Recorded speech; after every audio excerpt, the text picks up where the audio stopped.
Hi అండి, ఎలా ఉన్నారు అందరూ? Welcome back to my channel. ఈరోజు అయితే చికెన్ కర్రీ అయితే చూపించబోతున్నాను ఈ వీడియోలో. సింపుల్గా ఇంట్లో ఉన్న ఐటమ్స్తో నేను ఎటువంటి మసాలాలు లేకుండా చేస్తున్నానండి. అసలు మెయిన్ ఈ చికెన్ కర్రీ ఈరోజు వీడియో ఎందుకు తీస్తున్నాను అనే దానికి రీజన్ వచ్చేసి ఈ కళాయి అండి. ఇది చూసారా, ఇది ఇడ్లీ కుక్కరు. ఈ ఇడ్లీ కుక్కర్ మనం మల్టీపర్పస్గా కూడా యూజ్ చేసుకోవచ్చు. ఈ ఇడ్లీ కుక్కర్ రివ్యూ అయితే నేను వీడియో ఆల్రెడీ పోస్ట్ చేశాను. ఒకసారి అయితే వీడియో లింక్ కింద ఇస్తాను, చెక్ చేసుకోండి. ఐకార్ట్లో కూడా ఇస్తాను. ఈ ఇడ్లీ కుక్కర్ని మనం ఎన్ని విధాలుగా యూజ్ చేసుకోవచ్చు అనే దాని మీదే జస్ట్ దీంట్లో చికెన్ కర్రీ చేసి చూపిస్తున్నాను అనమాట. అందులోనూ ఇప్పుడు సమ్మర్ కాబట్టి నేను ఏం మసాలాలు యూజ్ చేయలేదు, సింపుల్గా అయితే చూపిస్తున్నాను అనమాట. ఇలా ఆయిల్లో 2 లవంగాలు, ఒక బిర్యానీ ఆకు, చెక్క, చిన్న చెక్క వేసానండి ఫ్లేవర్ కోసం. ఇంకా మసాలాలు యూజ్ చేయట్లేదు కాబట్టి ఆనియన్స్, కరివేపాకు, పసుపు, సాల్ట్ వేసుకొని ఆనియన్స్ని మంచిగా ఫ్రై చేసుకోవాలి. ఈ కళాయి అయితే నేను 2-3 టైమ్స్ యూజ్ చేశానండి వేరే కర్రీస్ చేయటానికి కూడా. అంటే వడియాలు పెట్టాను దీంట్లో, అడుగు అంటలేదు. అందుకని ఈరోజు నాన్ వెజ్ కూడా ట్రై చేద్దాము అనేది వీడియో షూట్ చేస్తున్నాను అనమాట. మనకి కొద్దిగా ఆనియన్స్ మెత్తబడిన తర్వాత అల్లం వెల్లుల్లి పేస్ట్ వేసుకోండి. ఇది ఇంట్లో చేసిందేనండి, అల్లం వెల్లుల్లి పేస్టు, అందుకే గట్టిగా ఉంది చూసారా. బయట అల్లం వెల్లుల్లి పేస్ట్ అయితే అస్సలు కొనకండి. అల్లం వెల్లుల్లి పేస్ట్ కొద్దిగా ఫ్రై అయిన తర్వాత ఒక 2 చిన్న టమాటాలని మీడియం సైజులో కట్ చేసుకొని వేసుకోండి. మీకు ఇట్లా కట్ చేయకపోయినా క్యూరీ లాగా వేసేసుకోవచ్చు, కొద్దిగా ఎక్కువ గ్రేవీ కావాలి అనుకుంటే. నేనైతే క్యూరీ చేయలేదు, డైరెక్ట్గానే వేసేసుకొని కొద్దిగా సాల్ట్ చల్లుకొని మూత పెట్టేసుకుంటే టమాటాలు అనేవి కొద్దిగా మగ్గిపోతాయండి. చూసారు కదా, అడుగంటలేదు. నేను ఆయిల్ కూడా ఎక్కువ యూజ్ చేయలేదు, సమ్మర్ కాబట్టి ఆయిల్ తక్కువ క్వాంటిటీ అయితే నేను ఇంట్లో యూజ్ చేస్తాను. ఇప్పుడు ఫ్రెష్గా కడిగిన చికెన్ అయితే ఇది 1/2 kg చికెన్ అండి. మనకి కళాయిలో వచ్చేసి మినిమం 1 kg నుంచి 1 kg 200 grams వరకు అయితే ఈజీగా కుక్ అవుతుందండి.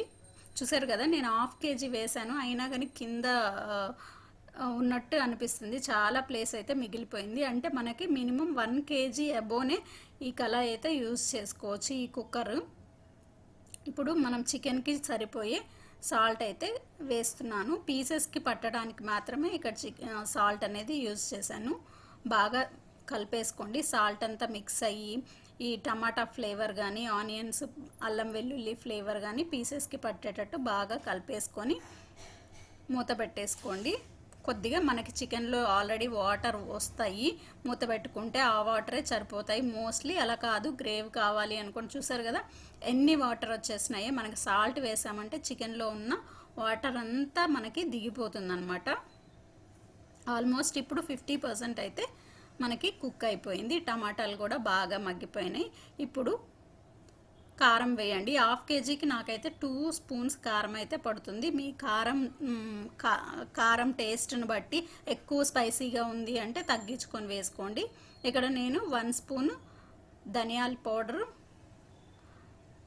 అలాగే జీలకర్ర, గరం మసాలా పౌడర్ కూడా కొద్దిగా వేస్తున్నాను ఆ ఫ్లేవర్ కోసం. లేకపోతే చికెన్ కర్రీ అనేది టేస్ట్ బాగుండదు. కొద్దిగా అయితే గరం మసాలా వేస్తున్నాను.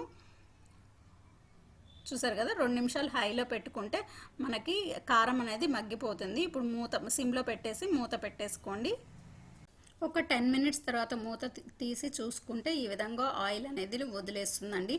చికెన్ అనేది మనకి పర్ఫెక్ట్గా బాయిల్ అయిపోయింది.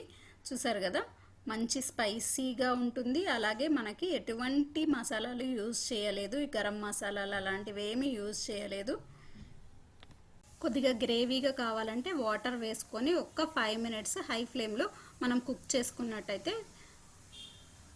ఆ విధంగానే ఇంకొక 5 మినిట్స్ ఉంచేసుకుంటే మూత పెట్టుకొని చికెన్ మనకి ఫ్రై లాగా వచ్చేస్తుంది. చూసారు కదా, ఇప్పుడు ఆల్మోస్ట్ కుక్ అయిపోయింది. నేను కొత్తిమీర కూడా చల్లేసాను. చూడండి, పీస్ అనేది మంచిగా ఉడికిపోయింది. మనకి స్టీల్ ఐటెం అయినా కానీ ఈ కుక్కర్ అనేది మనకి మల్టీపర్పస్ లాగా యూజ్ అవుతుందండి.